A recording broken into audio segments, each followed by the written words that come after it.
दोस्तों, आज हम आपको राजा अशोक की कहानी सुनाने जा रहे हैं, जो भारतीय इतिहास के ग्रेटेस्ट रूलर्स में से एक माने जाते हैं। उनकी यात्रा एक निर्दयी योद्धा से लेकर एक शांतिपूर्ण सम्राट बनने तक की है, और यह परिवर्तन आज भी लोगों को इंस्पायर करता है। राजा अशोक का जन्म 304 ईसा पूर्व में सम्राट बिंदुसार के बेटे के रूप में हुआ था। जब उनके पिता की मृत्यु हो गई, तो अशोक ने अपने भाइयों के खिलाफ संघर्ष किया और अंततः 268 ईसा पूर्व में मौर्य साम्राज्य का सम्राट बने। अपनी ताकत और महत्वाकांक्षा के लिए जाने जाने वाले अशोक ने जल्दी ही साम्राज्य का विस्तार करने के लिए युद्धों का सहारा लिया। अशोक का शासन कलिंग युद्ध 261 ईसा पूर्व के बाद पूरी तरह बदल गया। कलिंग, वर्तमान ओडिशा, के खिलाफ यह युद्ध बेहद क्रूर था, जिसमें सैकड़ों हजारों लोग मारे गए और घायल हुए। अशोक ने इस युद्ध के बाद जो विनाश देखा, वह उसे भीतर से झकझोर कर रख दिया। इस युद्ध की भयानक स्थिति ने अशोक को अपनी नीति पर पुनर्विचार करने के लिए मजबूर किया और उन्होंने युद्ध को छोड़ने का निर्णय लिया। कलिंग युद्ध के बाद अशोक ने बौद्ध धर्म को अपनाया और अपने साम्राज्य में धर्म को बढ़ावा दिया।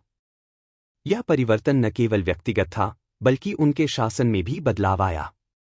उन्होंने अहिंसा, शांति और धार्मिक सहिष्णुता को बढ़ावा दिया। अशोक के एडिक्ट्स, शिलालेख, जो उनके साम्राज्य के विभिन्न स्थानों पर खुदे हुए थे, उनमें उन्होंने न्याय, करुणा और नैतिक आचरण के लिए अपनी कमिटमेंट को व्यक्त किया। अशोक के शासनकाल में मौर्य साम्राज्य ने समृद्धि देखी। उन्होंने hospitals, roads and rest houses बनवाए और लोगों की भलाई के लिए शिक्षा को बढ़ावा दिया। उन्होंने बौद्ध धर्म के प्रचार के लिए मिशनरी भेजे, जिन्होंने बौद्ध धर्म को भारत के बाहर, विशेषकर श्रीलंका और दक्षिण पूर्व एशिया में फैलाया। राजा अशोक का धम्म सम्राट के रूप में धरोहर आज भी जीवित है। उनका अशोक चिन्ह, जो 4 शेरों का प्रतीक है, भारत का राष्ट्रीय प्रतीक बन चुका है। उनकी शांति और अहिंसा के प्रति प्रतिबद्धता आज भी दुनिया भर के लोगों को इंस्पायर करती है और उन्हें भारतीय इतिहास के सबसे सम्मानित शासकों में से एक बनाती है। दोस्तों, राजा अशोक की यात्रा यह दिखाती है कि कैसे एक शासक भी अपनी गलतियों से सीख सकता है और परिवर्तन के जरिए एक महान नेता बन सकता है।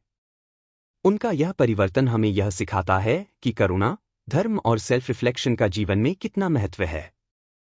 अगर आपको यह वीडियो पसंद आया हो, तो हमारे चैनल थ्योरी ब्रेकर को सब्सक्राइब करना न भूलें।